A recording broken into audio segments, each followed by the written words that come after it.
ये आकाशवाणी गोरखपुर है। अब आप सुकीर्ति अस्थाना से क्षेत्रीय समाचार सुनिए। मुख्यमंत्री योगी आदित्यनाथ ने आज लखनऊ में VFS global visa application centre का उद्घाटन किया। इस अवसर पर अपने संबोधन में उन्होंने कहा कि लखनऊ में वीजा आवेदन केंद्र शुरू होने से 10 देशों के लिए आवेदन की सरल प्रक्रिया प्रदेशवासियों को प्राप्त होगी।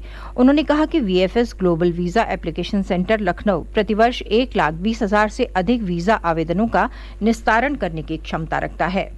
मुझे प्रसन्नता है कि अब इस केंद्र के शुभारंभ होने से ऑस्ट्रिया, नीदरलैंड, चेक रिपब्लिक, स्विट्जरलैंड, एस्टोनिया, हंगरी, पुर्तगाल, जर्मनी, इटली तथा सऊदी अरब की यात्रा करने के संबंध में एक यहीं पर सुविधा उपलब्ध हो पाएगी और यह केंद्र प्रतिवर्ष जो मुझे बताया गया कि 1,20,000 से अधिक वीजा आवेदनों का निस्तारण करने की अकेले क्षमता रखती है। यानी अकेले लखनऊ में ही इतनी सुविधा यहाँ से प्रारंभ हो पाएगी। VFS global Indian hotels company limited के सहयोग से राज्य सरकार के कौशल विकास कार्यक्रम के अनुरूप प्रदेश के युवाओं को भी स्किल डेवलपमेंट के क्षेत्र में अपना योगदान देगी। यह उत्तर प्रदेश के युवाओं के लिए और खासतौर पर जो उत्तर प्रदेश की अतिथि देवो भव की एक परंपरा रही है उसको आगे बढ़ाने में एक बड़ी भूमिका का निर्वहन करेगा। मैं एक बार फिर से वीएफएस ग्लोबल को अपना लखनऊ सेंटर प्रारंभ करने के लिए हृदय से धन्यवाद देता हूँ।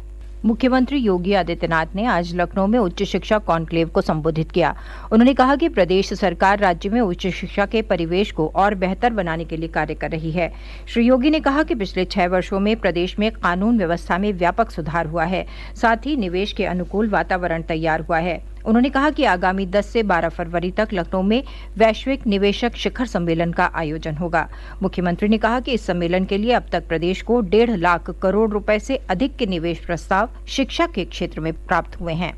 उत्तर प्रदेश ने पिछले 5-6 वर्षों के अंदर एक लंबी यात्रा प्रारंभ की। इस दौरान उत्तर प्रदेश की अर्थव्यवस्था लगभग दुगनी हुई है। उत्तर प्रदेश की प्रति व्यक्ति आय दुगनी हुई। उत्तर प्रदेश के अंदर न केवल कानून व्यवस्था की बेहतरीन स्थिति हुई है बल्कि उत्तर प्रदेश ने इंफ्रास्ट्रक्चर डेवलपमेंट के भी कुछ मॉडल खड़े किए हैं। और आज उत्तर प्रदेश जब प्रधानमंत्री मोदी जी के इस विजन को आगे बढ़ाने के लिए $1 ट्रिलियन की इकोनॉमी बनाने की दिशा में नए प्रयास प्रारंभ किए हैं।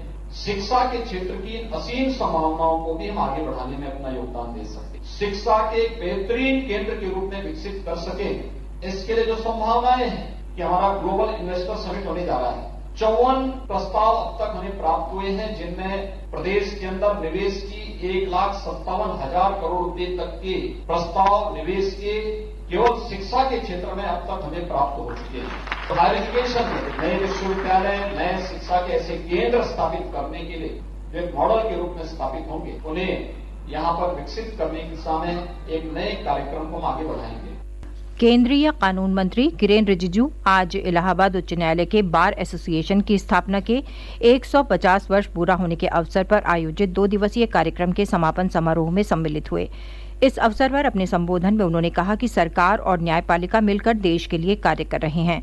न्यायालयों में लंबित मामलों पर श्री रिजिजू ने कहा कि देश की विभिन्न अदालतों में 4 करोड़ 90 लाख मुकदमे लंबित हैं। उन्होंने कहा कि इन मामलों के त्वरित निपटान के लिए समाधान खोजने के प्रयास जारी हैं। श्री रिजिजू ने कहा कि वर्ष 2015 में ई कोर्ट के दूसरे चरण की शुरुआत हुई थी। ये एक ऐतिहासिक कदम था जिसका लाभ कोविड के संकट काल में मिला और महामारी के समय भी ऑनलाइन न्यायालयों का संचालन जारी रहा। कार्यक्रम में उच्चतम न्यायालय के न्यायाधीश विक्रमनाथ और न्यायाधीश कृष्ण मुरारी भी शामिल हुए। मुख्यमंत्री योगी आदित्यनाथ आज 2 दिवसीय दौरे पर वाराणसी पहुंचे। उन्होंने बाबतपुर स्थित एक नर्सिंग कॉलेज में औषधि विकास और अवसर विषय पर आयोजित 2 दिवसीय राष्ट्रीय सेमिनार का उद्घाटन किया।